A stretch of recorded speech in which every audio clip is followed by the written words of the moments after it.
This video will show you how to assemble the RadRunner Max.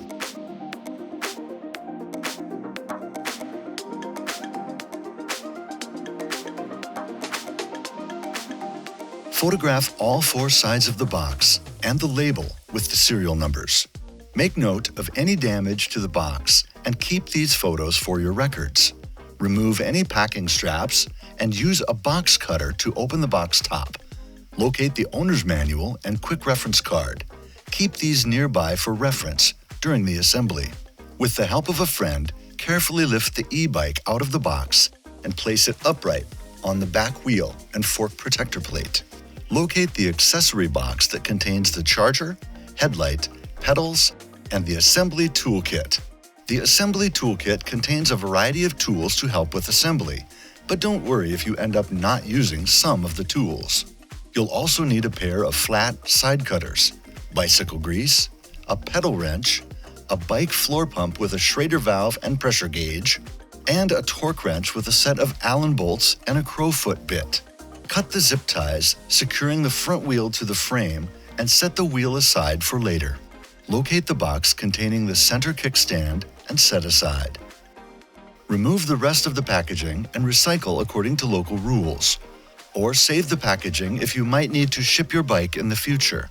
Remove the front fender from the rear rack and set aside. Locate the center kickstand for installation. Remove the pre-installed bolts and washers from the center kickstand and move the split washer and flat washers against the bolt ends. Orient the center kickstand so that the legs fold toward the rear of the bike. Be careful when folding the kickstand, as the spring mechanism is very strong and can present a pinch hazard.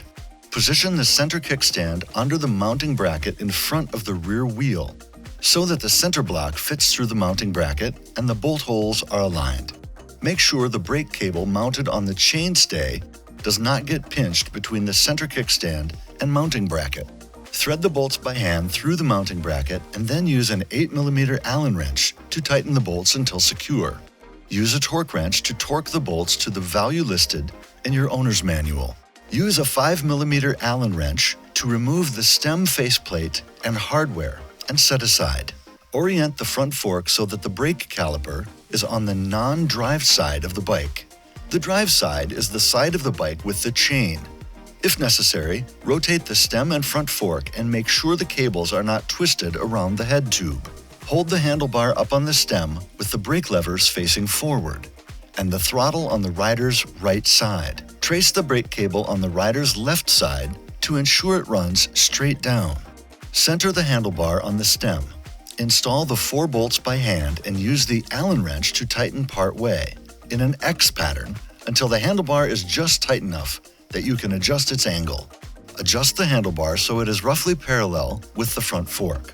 Ensure the gap between the faceplate and the stem is evenly spaced and the bolts are tightened evenly.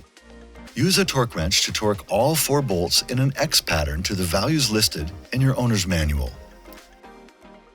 Remove the keys and key cards attached to the handlebar and set aside. Begin the front wheel installation by removing the protective plates from both sides of the front wheel. Snip zip ties if needed.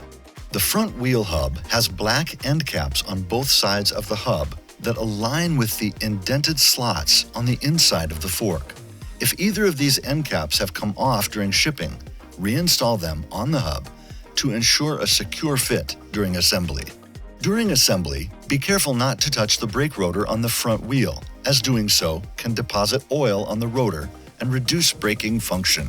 Use a 6mm Allen wrench to turn the through axle bolt in a clockwise motion to unthread from the front fork and fork protector plate, and then fully remove the through axle and nut from the other side of the fork and set aside for now. Remove the fork protector plate and recycle according to local rules. Remove the hydraulic brake pad spacer from the brake caliper on the front wheel. Once you've removed it, do not squeeze the front brake lever until the wheel is fully installed. With the help of a friend, carefully lower the fork onto the front wheel. Guide the fork arms onto the wheel so that the hub fully enters the indented slots on the inside of the fork arms. Pay attention to the brake rotor. It needs to slide between the brake pads evenly. Insert the through axle through the brake side of the fork and wheel and push all the way until you can thread by hand into the nut on the other side of the fork. Use the Allen wrench to slowly turn in a counterclockwise motion to fully thread into the fork until secure. Use a torque wrench to torque the through axle to the value listed in your owner's manual. Test the front wheel installation using these tests. First, with a friend holding the front of the bike up, spin the front wheel to ensure it has no wobble or looseness. Second, while straddling the bike with hands on the handlebars, squeeze the front brake lever with your left hand. Rock the bike forward and backward. Ensure the front brake prevents the front wheel from spinning, and that there's no play or wiggle in the wheel, handlebar, or front fork. Any sign of play or wiggle is a sign that you may not have properly secured the front wheel and that you should repeat the installation process. Extend the center kickstand for the rest of the assembly. Locate the headlight and front fender for installation. Use a 10mm wrench and a 5mm Allen wrench to remove the headlight mounting hardware from the fork bridge. Pass the fender from the back of the wheel forward, under the fork bridge, and position the mounting bracket in front of the mounting point on the fork. Pass the bolt and flat washer through the fender bracket, headlight mounting bracket, and the mounting point on the fork bridge. Pass a flat washer and lock nut over the other end of the bolt and secure it by hand. Use the 10mm wrench and the 5mm Allen wrench to tighten the bolt until secure. Locate and remove the fender mounting hardware on the front fork. Ensure there is a flat washer over each bolt end. Secure the fender mounting arms. Place a fender arm eyelet over the fork mounting point and thread in the bolt by hand. Secure the bolt with a 4mm Allen wrench. Repeat with the other fender mounting arm. Check that the fender and headlight are centered. The wheels should spin freely within the fenders without touching them. Once centered, torque the fender mounting arm bolts and the headlight mounting bolt to the values listed in your owner's manual. Locate the headlight cable end, line up the internal notch and pins and the external arrows on the headlight connectors, and push together without twisting. Adjust the headlight angle slightly downward so that it will illuminate the road ahead without blinding oncoming traffic. Use an 8mm wrench and a 4mm Allen wrench to tighten the headlight angle adjustment bolt until secure.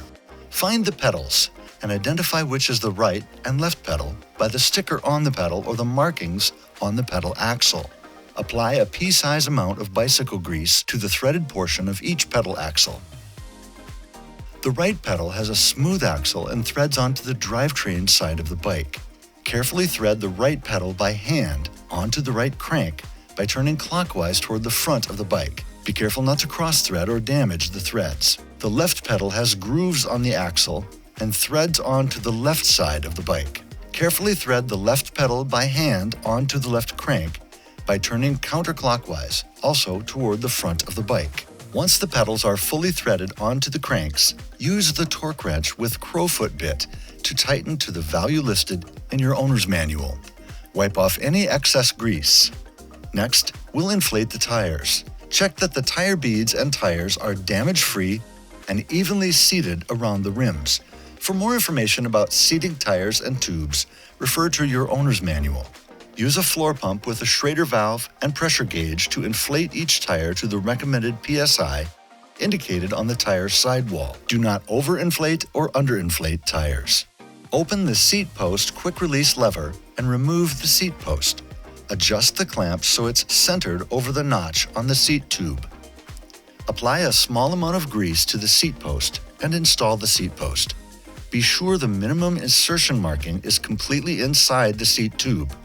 Adjust the seat post up or down to a comfortable height, and then close the lever fully. Tighten the adjustment thumb nut on the clamp with the lever in line halfway closed. When you feel resistance, close the lever fully, which should require enough pressure to leave an imprint in your hand. The seat post should not move once the lever is closed. Perform a handlebar twist test by standing at the front of the bike and bracing the front wheel between your feet and lower legs. Hold both handlebar grips and push forward with one hand while pulling back with the other hand. Push and pull with about 20 pounds of force with each hand. Check that the handlebar doesn't move out of alignment with the wheel. Then, switch hands so the opposite hands are pushing and pulling with about 20 pounds of force. If the handlebar and stem rotate out of alignment with the front wheel, check the tightness of your stem clamp bolts and tighten if necessary. Next, perform a handlebar push test by bracing your front wheel against a wall and mounting the bike. Adjust the seat height so you can sit with your feet on the ground and hands on the handlebar. Squeeze the brake lever and push the handlebar toward the wall with about 100 pounds of force. If the handlebar rotates inside the stem, you will need to realign the handlebar and retighten the stem faceplate bolts. Be sure to torque them to the value listed in your owner's manual. Check the bike's chain alignment by standing on the right side of the bike and rotating the right pedal and crank toward the back of the bike, slowly. Verify the chain moves through the drivetrain smoothly. Activate the battery by pressing and holding the battery button for at least 3 seconds. Press the power button on the remote to power on the bike. Once the e-bike powers up and the color display is on, there are some features you might want to configure before your first ride. Hold the menu button down on your remote to enter the Settings menu. On these menus, you can change display options, security settings, and set up service reminders. Use the up and down buttons on the remote to navigate to the security menu, where you can create a 4-digit passcode required to unlock the e-bike at startup. You can also set up a digital key on your cell phone or tablet that will automatically unlock the color display at startup. To learn more about these options, refer to your owner's manual. Before riding, check that all hardware on the bike is torqued to the values listed in the owner's manual. Refer to the owner's manual for instructions on how to adjust components on the bike for comfort and safety. If you're assembling the bike for someone else, be sure to attach the Rider Quick Reference Card to the handlebar. We recommend getting a tune-up from a local, professional, reputable bike mechanic within the first 50 to 100 miles of riding. Follow the maintenance schedule in your owner's manual. Work through the safety checklist in the owner's manual and test the bike fully before riding. Never let anyone operate this bike unless they are at least 16 years old and have read the operating instructions detailed in the owner's manual. The age required for e-bikes may be older than 16 in your area. Check your local laws and rules for the areas you intend to ride. Whenever you ride, wear closed-toe shoes, comfortable clothing, and of course, a helmet. Make sure you can be seen by others on the road by wearing bright and reflective clothing and ensuring your headlight and taillight are always on and visible to others. E-bike disc brakes may wear out faster than would be the case for non-motorized bicycles, requiring more service. Make sure to inspect brake components before every ride and follow the maintenance intervals listed in your owner's manual. Like all vehicles, e-bikes need to be checked regularly to ensure nothing will jeopardize your safety or the safety of those around you. Follow all safety instructions and checklists in the owner's manual. The latest update to the owner's manual for your rad bike is always available on our website at radpowerbikes.com/help. Make it a habit to thoroughly check your bike before every ride. Reach out to our product support team if you have any questions, and ride rad.